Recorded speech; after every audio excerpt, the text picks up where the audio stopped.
Welcome everyone. Today is March 13th. I think on the screen it says January 28th, but it's actually March 13th. So this is the week before spring for this GreenFire hour, this hour of the GreenFire. And let us just say the joy of the journey is slowly unfolding here as the melting of this great vast stretch of synapse of snow has begun in reality here, as it's 50 degrees for the first time in about 6 months. I think it's been 6 months since we've been at 50 degrees. It's pretty close to that. See, like last October. This is March now, so it's pretty close to that. So everything's melting around here, and it's the 13th of March, and finally we got 50 degrees, and it's somewhat raining, and all this snowpack, which was like a record snow event in the upper Midwest. We had record snows of about 60 inches, close to that. Now up in the UP, that's nothing because they get 100, 110, 120 inches of snow a year. But for these parts around here in Iowa, Illinois, Wisconsin, that kind of place, lower Wisconsin, this is a record snow.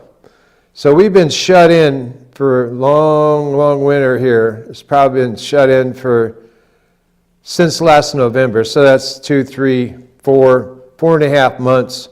I said 5, it felt like 5. People haven't opened their windows yet. So folks haven't opened their windows yet. So maybe next week people will open their windows. Hopefully they will. But welcome to this hour of GreenFire, this electronic campfire roundabouts here. And may you all let your hair down and get cozy for an hour of the golden eternity of an hour of the joy of the journey of which we are all part of. We're all part of this joy of the journey. And that includes grandparents. Look at the elders. Look at the joy of that journey. Look at the parents. Look at the struggle of that journey and the sacrifice. And look at the children. Look at the creativity and inspiration and the joy, pure joy of that journey for all the little kids. So little kids, mom and dad, elders, ancestors, great-grandparents. This journey is throughout the entire whatever. It goes on forever. It doesn't stop anywhere. It continues on and on and on. And in the name of this journey today, I'm dedicating this entire program to the memory of Mary Eleanor Adams, better known as Walking Mary. And the title of this program is Portrait of the Artist as a Flaming Crone. And as you will see as it unfolds in this eternity of this golden hour, that Mary indeed was a flaming crone who only hit her stride when she was in her mid-50s and beyond.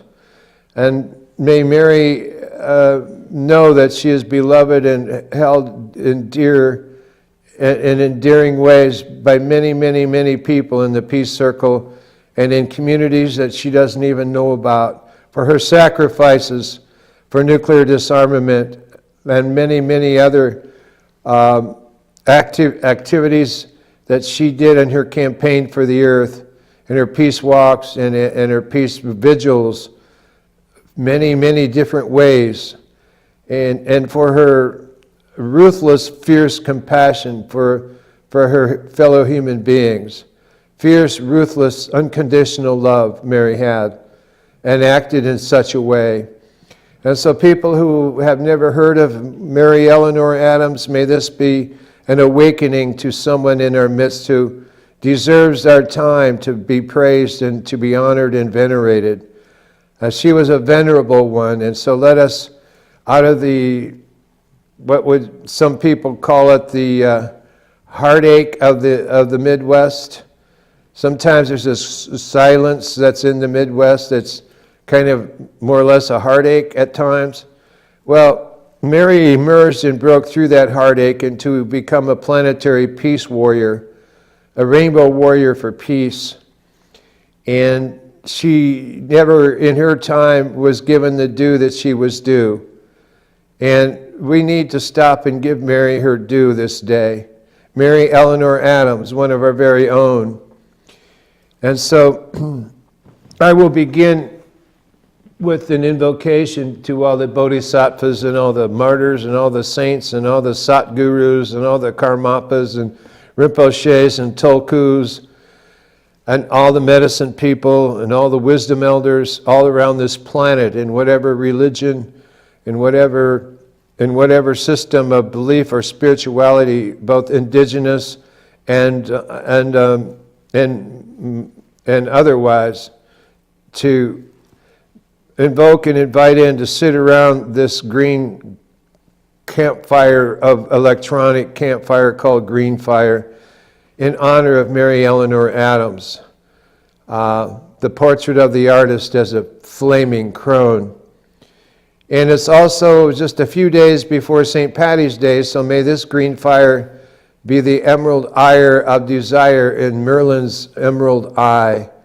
And so St. Paddy's Day, Sapadapaso, and all the people celebrating St. Paddy's Day, both around here and all around the USA and all over Europe, may they celebrate the great fire of St. Paddy and St. Paddy's Day in Ireland and the green shamrock, and we'll play a few musical notes, huh? We'll play a few musical notes.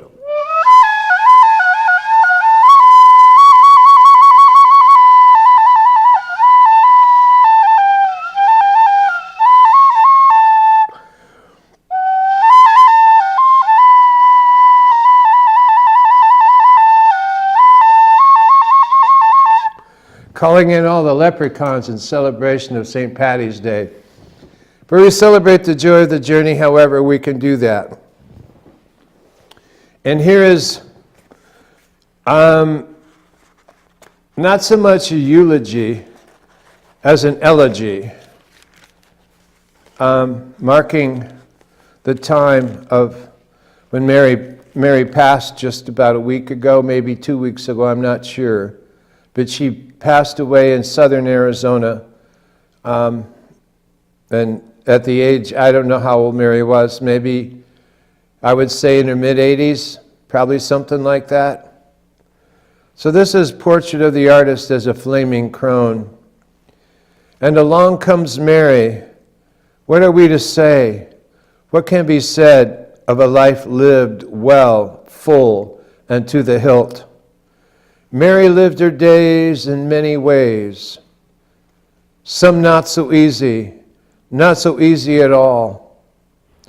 Mary went to a small school in Illinois or Indiana, a liberal arts school. One can imagine she did pretty well. She went to school in the conformist button-down 50s, studying things women of her generation studied. Mostly liberal arts, which is better than you think. Mostly liberal arts, which is better than you think. Most nowadays folks think, and it's better than that, because they taught her to critically think and not become part of a think tank in a zoo called Washington. So they taught Mary how to think and not become part of a think tank in a zoo called Washington. And a lonely hooded backpacker in white tennis shoes walks slowly in the rain, a sad, slow Dolorosa walk in mid-March down South Dubuque Street, Iowa City. Reflections on the pool of wonder.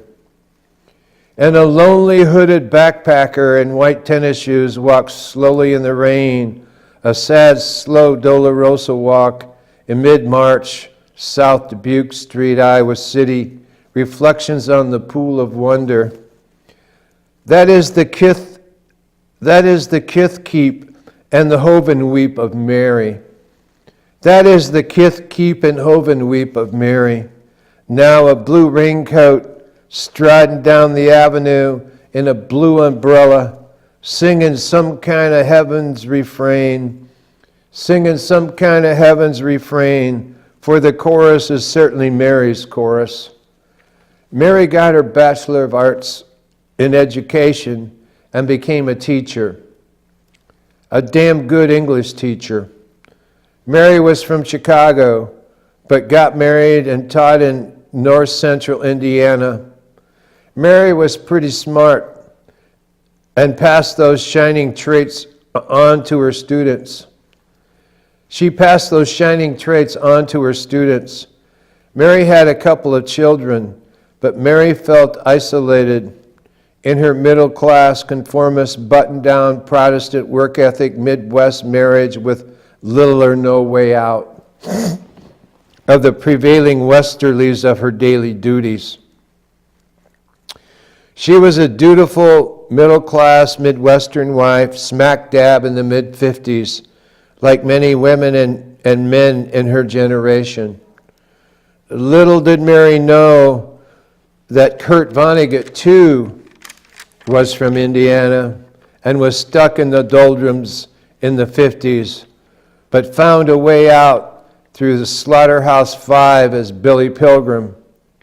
Mary, too, found not such an easy way out through a divorce. Much like many women of her kin, in an epidemic sweeping the country in the mid-60s. Not clear what the cause, but truly a clear break from Mary's life up until then. Not clear what the cause, and it really doesn't matter, but truly a clear break from Mary's life up until then. Just about the same time, a nascent women's movement was sweeping the nation. One way or another, Mary got swept up in it, much like Mary got swept up in other things in her unfolding middle life, some not to her advancement. Mary was a maiden and a mother. Those parts served her well for a while. But the actor, the musician, the bold, the stentorian, the boisterous, the thespian were brewing in her as well. Things were moving in that direction in the 70s through the mid-80s. The teacher who sang hymns at church on Sunday was replaced by the bold, sometimes raucous, provocative spirit of the muse and ruckus. And disruption became her calling card. Mary was now on the road and became part of the Great Peace March for global nuclear disarmament for the rest of her life. Somewhere in Indiana, uttering something completely unheard before, Confessions of a Reluctant Messiah. This greatly impacted and influenced her son Rob, who too became galvanized into action. Mary became a full-fledged peace activist and helped save her nation.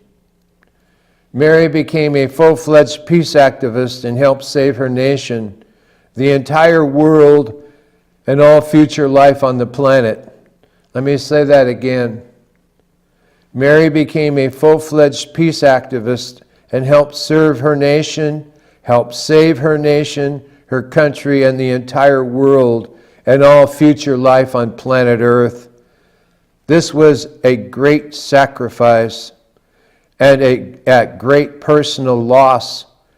Mary was shunned by some of her family and a good portion of her community, both in Chicago, Indiana, and her future home in Hippie Bisbee.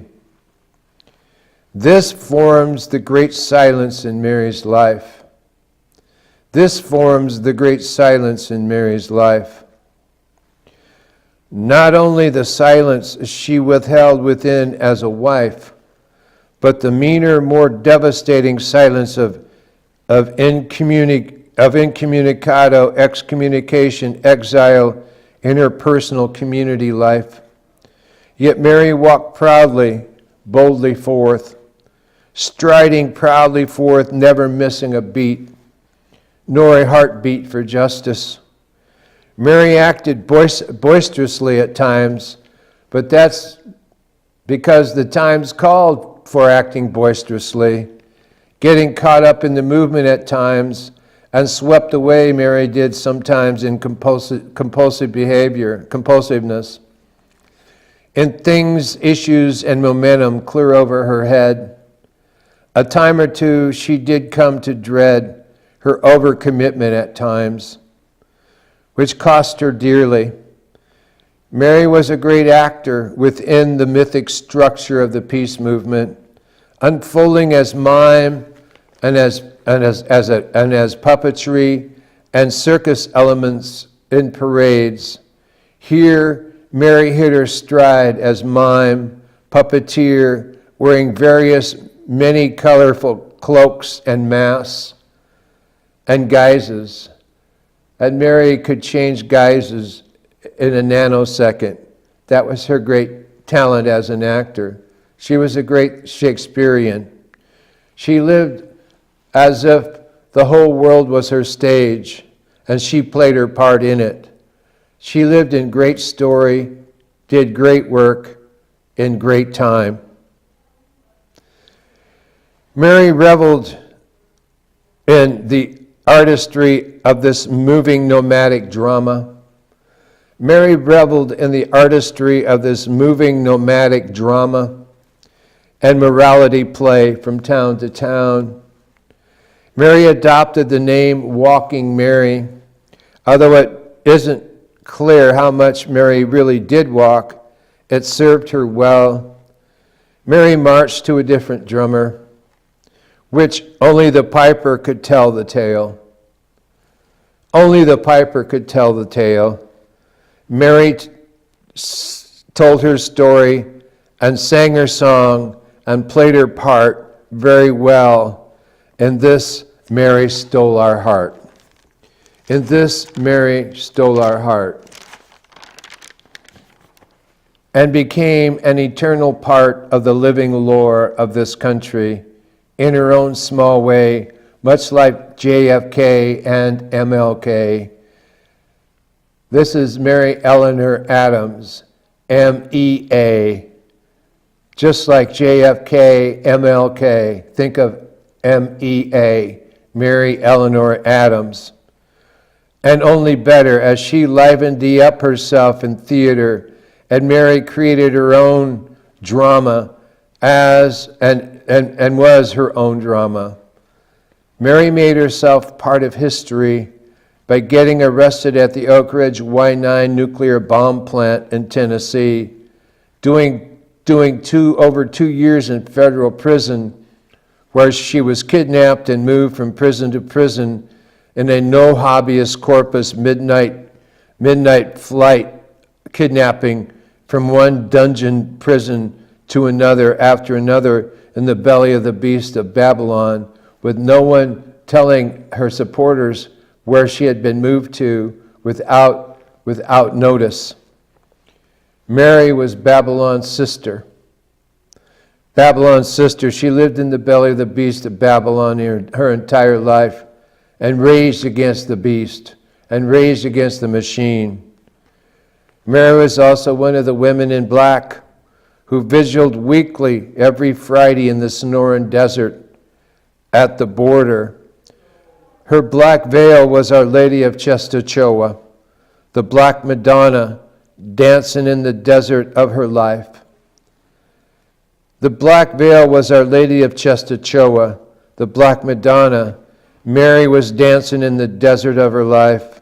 She was in solidarity with the mothers of the disappeared in the plaza in Argentina.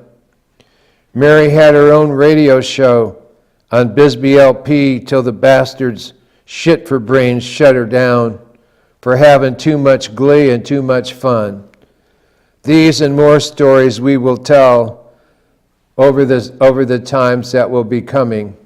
Fare thee well, dear Mary, fare thee well. So this goes into our heads at a very deep space and place. But because this is a dear, loved being, elder, friend, peacekeeper, not only a peacekeeper, but a peacemaker, let us return and slowly roll over these cobblestones of this life story. And this time it'll go into our hearts. For Mary dearly deserves to live in our hearts. And here, Mary, you will live in our hearts. On this green day, just before St. Paddy's Day, and Mary had a fiery Irish attitude about her. So this will be for the fiery Irish attitude that lives in the spirit of all of us on St. Paddy's Day, and the Amore Rabia, the love and rage, green fire of ire, and may it ever be so. Portrait of the artist as a flaming crone, and along comes Mary. What are we to say, dear friends? What are we to say? What can be said of a life lived well, full, and to the hilt? Mary lived her days in many ways, some not so easy, not so easy at all. Mary went to a small school in Illinois or Indiana, a liberal arts school. One can imagine she did pretty well. She went to school in the conformist gray flannel suit, button-down 50s, studying things women of her generation studied, mostly liberal arts, which is better than most nowadays folks think, because they taught her to critically think. Because they taught her to critically think and not become part of a think tank in a zoo called Washington. Mary would have none of that after she broke free. Mary would have none of that after she broke free. And a lonely hooded backpacker in white tennis shoes walks slowly in the rain, a sad, slow Dolorosa walk in mid-March. Down South Dubuque Street in Iowa City, reflections on the pool of wonder. And a lonely hooded backpacker in white tennis shoes walks slowly in the rain, a sad, slow Dolorosa walk in mid-March, South Dubuque Street, Iowa City. Reflections on the pool of wonder, that is the kith, keep, and hoven weep of Mary. Now, a blue raincoat striding down the avenue in a blue umbrella, singing some kind of heaven's refrain, for the chorus is certainly Mary's chorus. Mary got her Bachelor of Arts in Education and became a teacher, a doggone good English teacher. Mary was from Chicago and got married and taught in north central Indiana. Mary was pretty smart and passed those shining traits and talents on to her students. Yeah, she passed those shining traits on to her students. Mary had a couple of children, but Mary felt isolated in her middle-class conformist button-down Botany 500, Brooks Brothers Protestant work ethic Midwest marriage with little or no way out. Yeah, she felt isolated in her middle-class conformist, comfortable, button-down Protestant work ethic, middle-class Midwest marriage with little or no way out of the prevailing westerlies of her daily duties. She was a dutiful middle-class Midwestern wife, smack dab in the mid-50s, like many women and men in her generation. Little did Mary know that Kurt Vonnegut, too, Little did Mary know that Kurt Vonnegut too was stuck in the doldrums of Indiana in the 50s, but found a way out through Slaughterhouse-5 as Billy Pilgrim. Mary too found not such an easy way out through a divorce. Mary too found not such an easy way out through a divorce, much like many women of her kin and also men of her kin, in an epidemic sweeping the country in the mid-60s. Not clear what the cause, but truly a clear break from Mary's life up until then.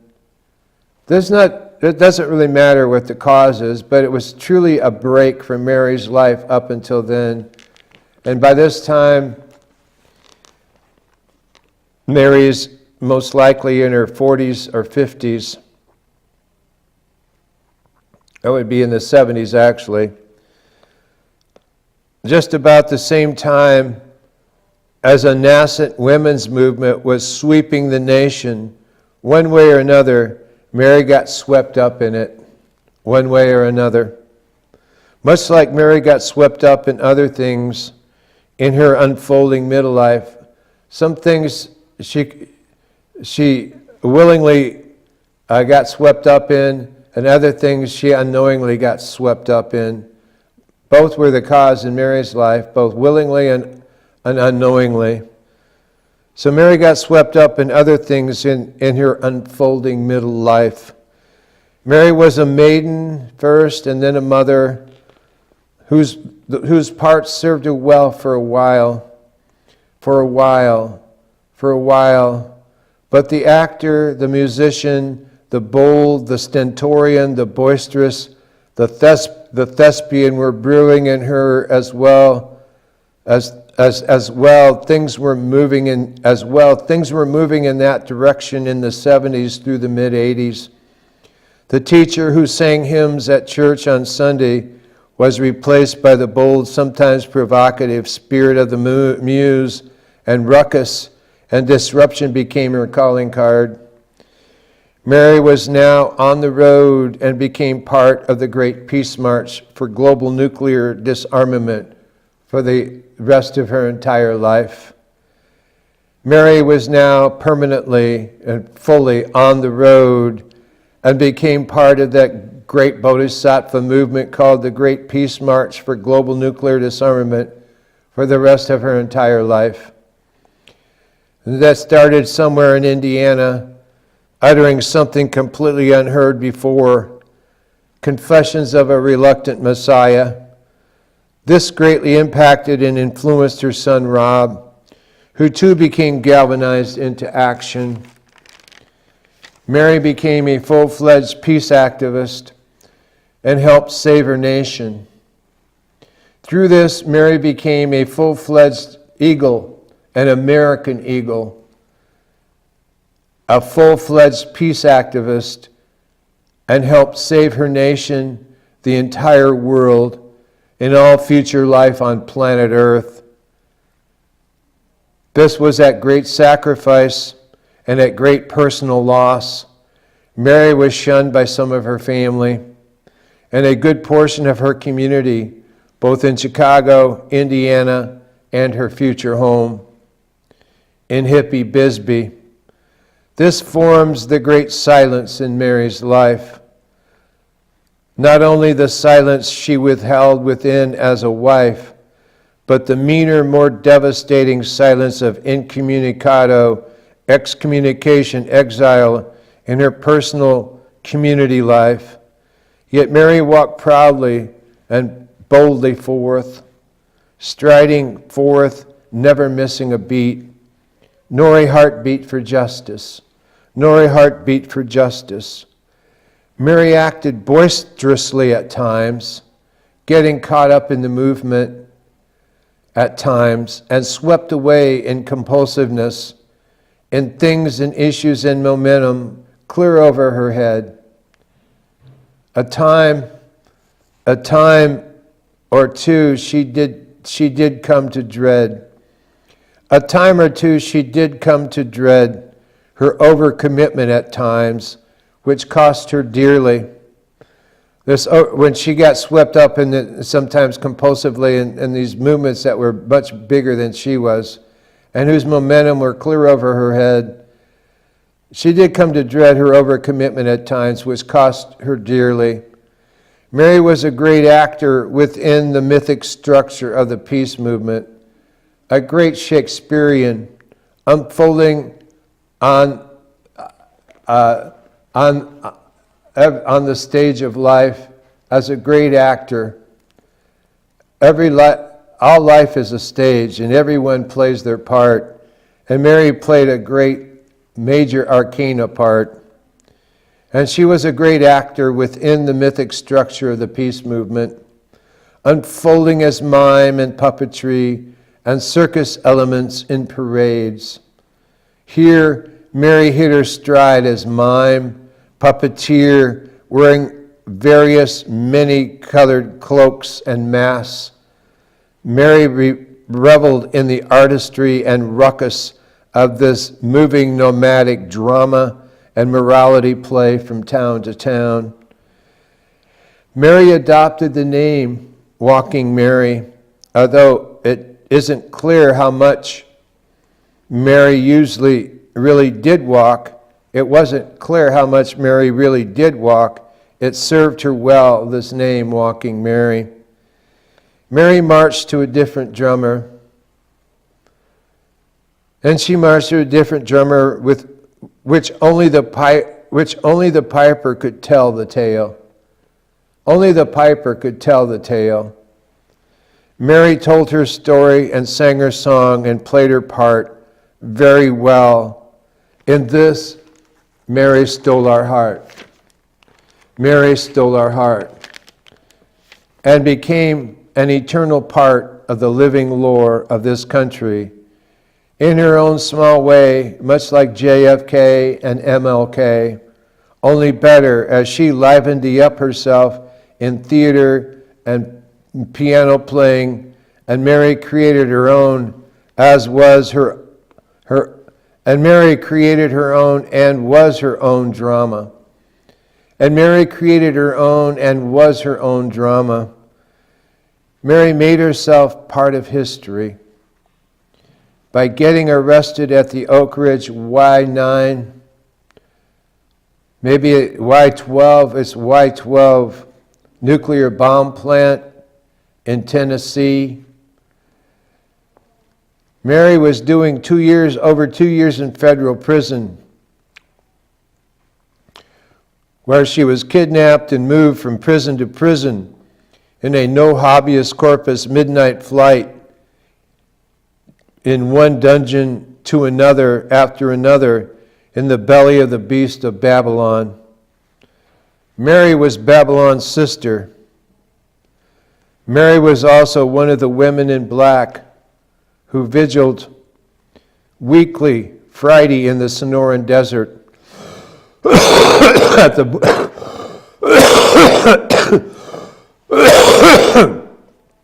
in the Sonoran Desert at the border. Kind of crying for Mary a little bit here, but Mary deserves a weep. Mary was also one of the women in black who vigiled weekly Friday in the Sonoran Desert at the border. Her black veil was Our Lady of Czestochowa, the Black Madonna, dancing in the desert of her life. The Black Madonna dancing in the desert of her life, this woman in black. She was in solidarity with the mothers of the disappeared in the Plaza de Mayo in Argentina, who met and were also the mothers of the disappeared, these women in black. Mary had her own radio show on Bisbee LP, low power radio, till the shit for brains bastards shut her down for having too much fun. Something Mary never got over. That's her even her own Bisbee community exiled her after she had done 2 to 4 years in prison. Now, what kind of peace community is Bisbee when they take a woman who's had 2 to 4 years in prison off the community radio. Please tell me that one, Bisbee. And these and many more stories we could tell, but only the piper could tell the tale. But we will tell the tale from time to time. Fare thee well, dear Mary, fare thee well, for you are a great one, one of the great walkers, peace walkers, the great peacemakers, the caretakers, the great peacemakers of our time. Mary was of another generation, and she deserves this veneration. Most people never heard of Mary, Walking Mary, Mary Eleanor Adams, but now you have. And you've heard the story, and you can tell the tale. You become the piper, and you tell the tale well of Mary Eleanor Adams, whose sacrifices made this planet a safer place. May she live in a member of amazing grace, a lady of amazing grace, a mother of amazing grace, a portrait of the artist of amazing grace of a flaming crone, a portrait of the artist of a flaming crone as amazing grace. Ah, Mary Eleanor Adams, requiescat in pace, may the perpetual life shine upon you, may you rest in eternal peace, and may you be at our side every day of our lives, guiding us from the other world into a higher union, that we walk on this good red road of life. And you are now an eternal part of the living lore of this country. Mary Eleanor Adams, welcome home in the rainbow gathering of living light, of 144,000 living rainbow dreamer wheels spinning, spinning, spinning in delight at your life. And St. Patty sings his song.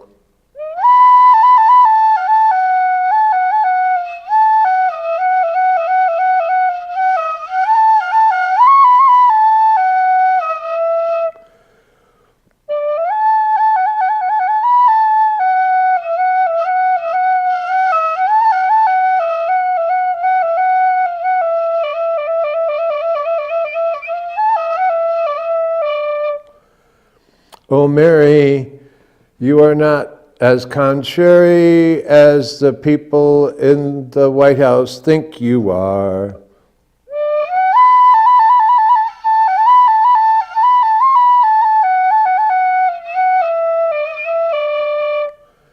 In your life, in our light, you are a living star.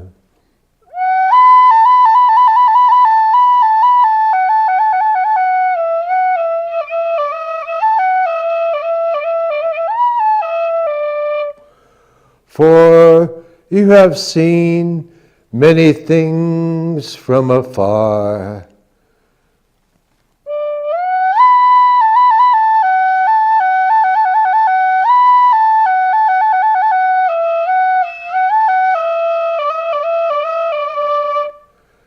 And future generations sing, right you are.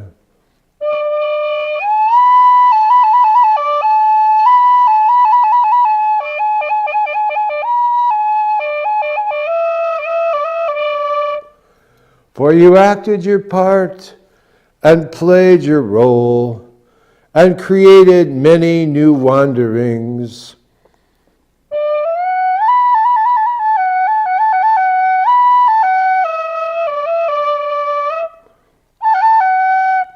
To the blazing trail beyond this world, far off beyond the stars.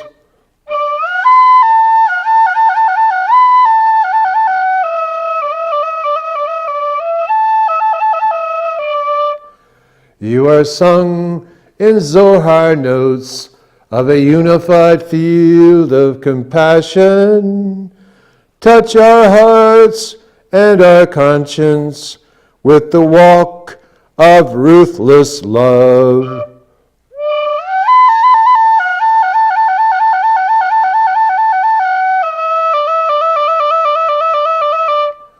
Rage, rage, rage against the system. Rage, rage, rage against Babylon.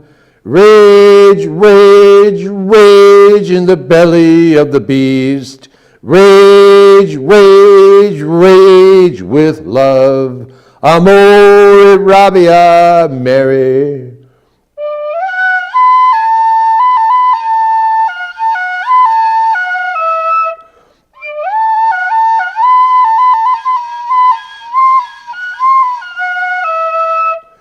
You are from the heart of this earth, from the upper Midwest was your birth.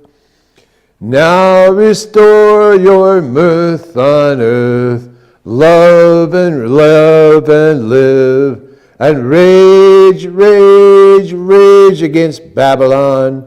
Rage, rage, rage in love.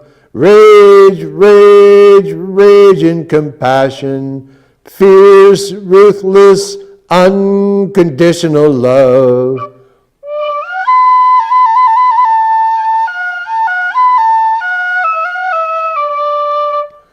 So Mary, don't you weep, in Hoven weep, doth thou keep, down in the four corners where you belong, in the sacred stones of Tucson, in the sacred stones of Arizona, walk and live lightly, and look into our hearts in the middle of the night, in the starry realms that fill our delight.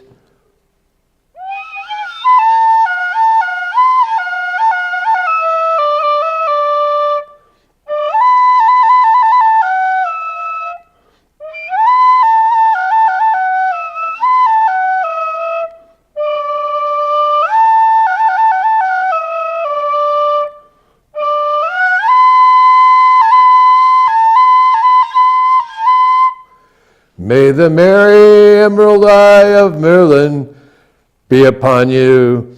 May you find your place well, and live in the castle of the Druids, of the castle of Tinjatel. Rage, rage, rage against the machine. Rage, rage, rage against Babylon. Rage, rage, rage in the belly of this beast. May you never cease. May you never cease. For you live in the other world now.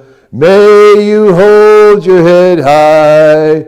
You lived, lived, and lived and raised all the long life that you lived this world.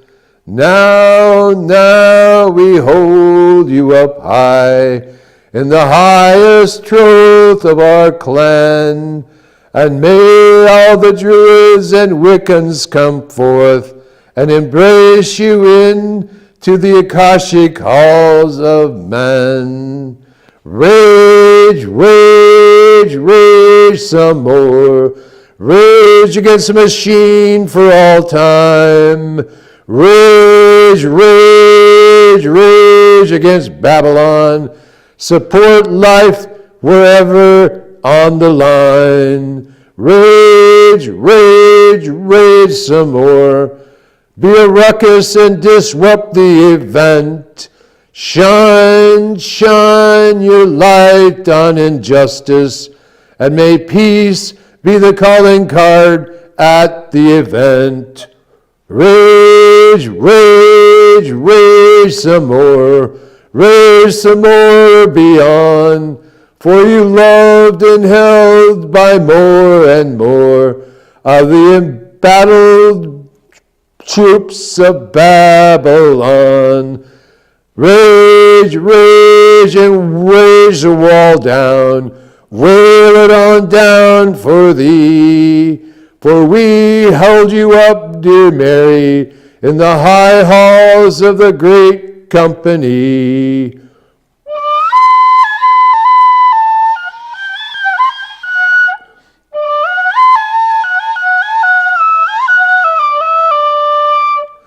So there we are for Mary. The battle song and the hymn of Mary.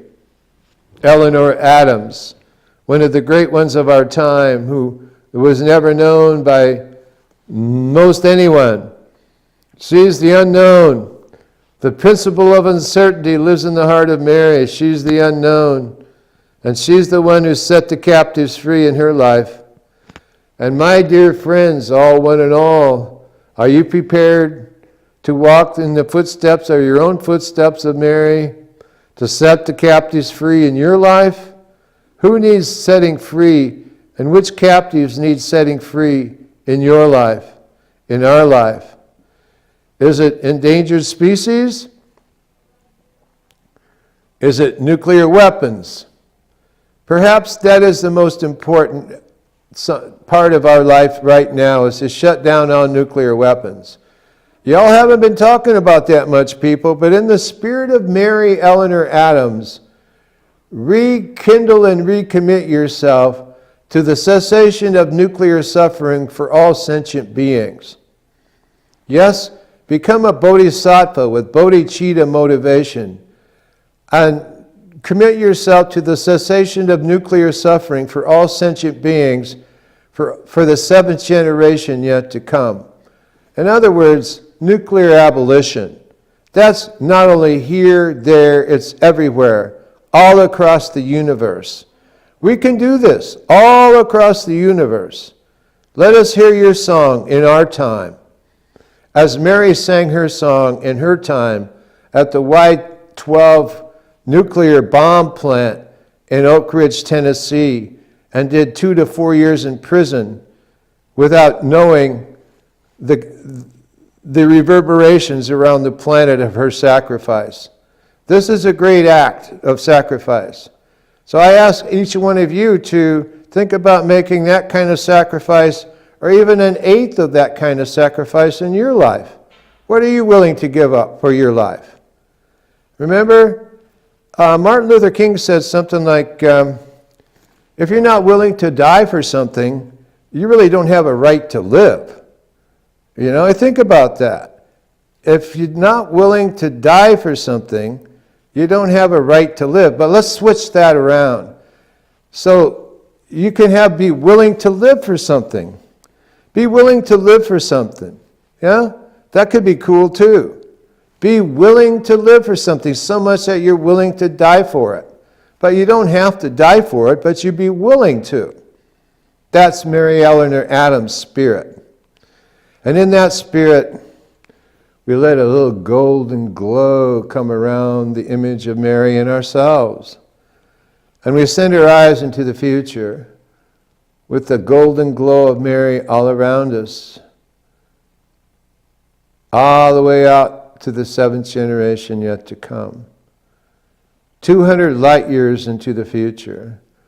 And send that golden glow right back in a figure eight, right back around to us, and right back around again to the past 200 years. And so we become part of this ship, this spaceship through time, traveling 200 years into the future, and this golden globe passing 200 years into the past, and all around us, and all the beings that live within those 200 years above and below and beside us. So all these sentient beings, we invite them, invoke them to come sit within with us, within the within, so that we may realize that we are not alone. Many visitors and helpers from the invisible college of the real work, the real craft, are influencing us, and invite and invoke them in. whether from the future or from great mentors and sages and Rinpoches and Tulkus, Satgurus, and Venerable Bede, and all the great ones of the past and the ones yet coming forward.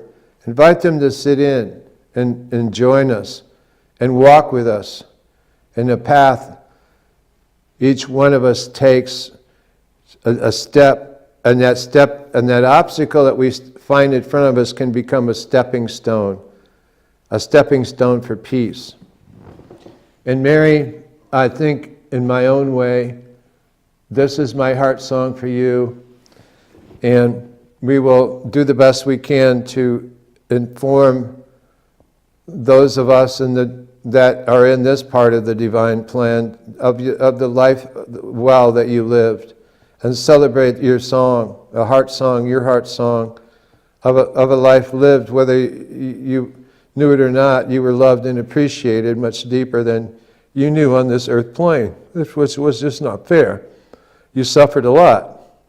So here's a heart song that you feel, and the energy vibrations of love in the space and place that you are now, and then send that back to us. We could use for our people all around who need a little guidance and vibrations along the path, called Good Vibrations, Mary.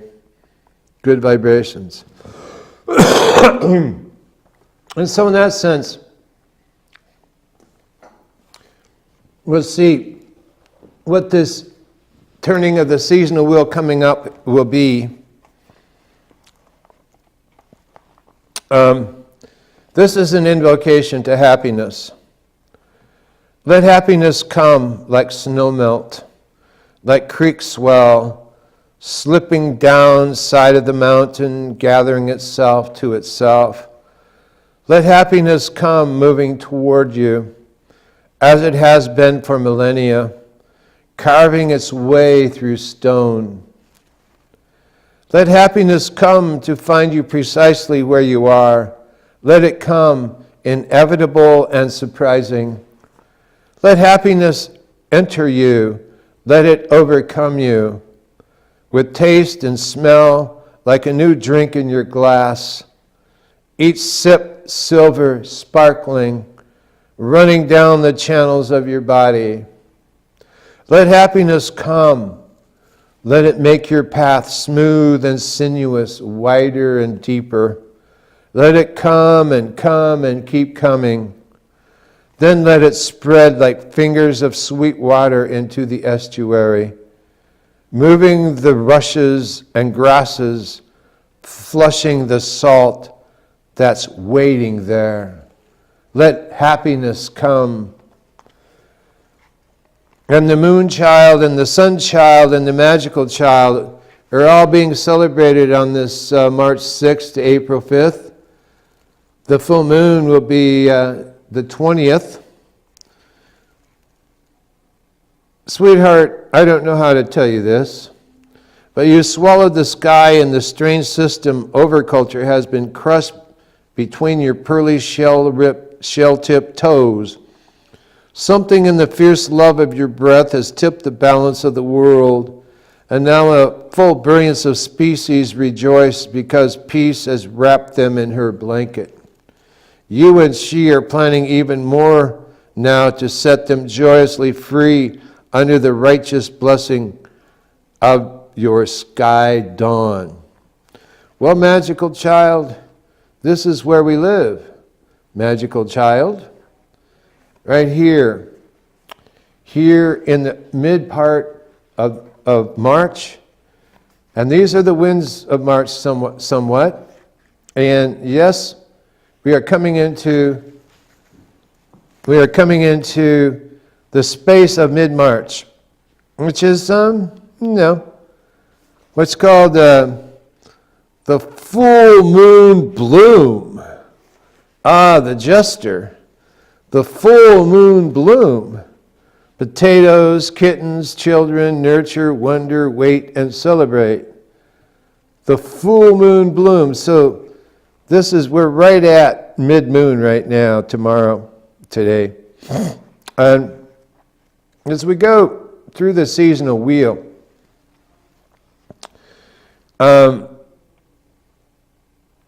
We want to see what the silence has to say. Silence, the bones on which to hang my words, my early morning treat. The morning sun, the kiln of inspiration, the fuel to fire my imagination, artist's hands desire, painting days future perfect. I bathe in it, the silence and the sun, dress in it. The gray cat regards me with his yellow eyes and nods approval. Carefully I unravel the silence like strands of embroidery floss and make colorful patches on my dancing skirt. I wrap a bit around my arrows called intent and will here at the assemblage point, marking them as my own. With whoops of joy, I loose them on my day. Hoka hey, it's a good day to live. And in the spirit, oh dear child, coming into the sun child or the magical child, think of dear Mary. And when you hear of someone that you haven't heard from, just think of what the portrait of the artist as a flaming crone of amazing grace would have to say.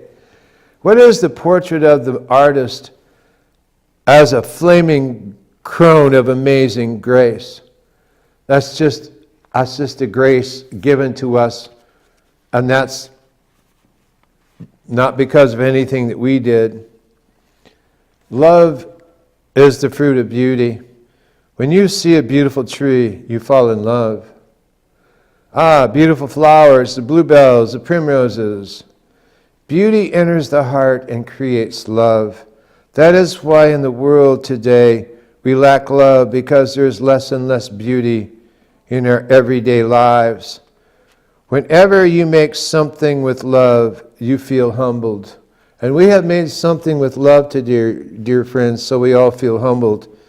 You could not make such beautiful things on your own. It must come through divine inspiration in this generation. Triumphantly, won't you help me sing these songs of freedom, songs we never heard, redemption songs. It must come through imagination, divine inspiration. In that way, beauty and humility go together.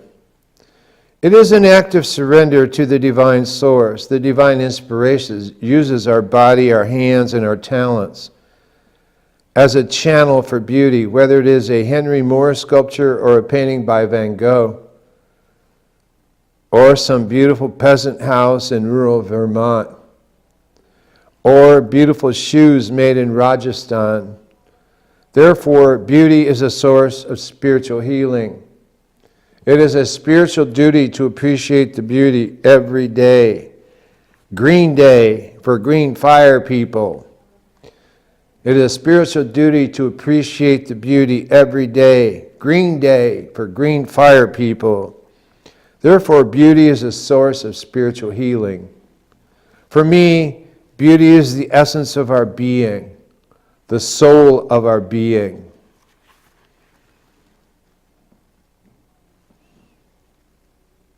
Be not discouraged. Keep on. There are divine things well enveloped. I swear to you, there are divine beings more beautiful than words can tell. And may the divinized light of the divine being live within your heart, dear friend. And may it sing your song. And the song may be, make me an instrument of thy peace.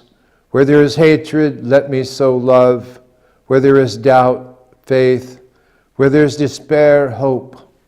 Where there is darkness, light. Where there is sadness, joy. Grant that I may not so much seek to be consoled as to console, to be understood as to understand, to be loved as to love. For it is in the giving that we receive, and it is in the pardoning that we It is in the dying that we are born to eternal life. Peace. Thank you and blessings to you on St. Patty's Day. In the green fire of ire, have a beautiful delight and shine on.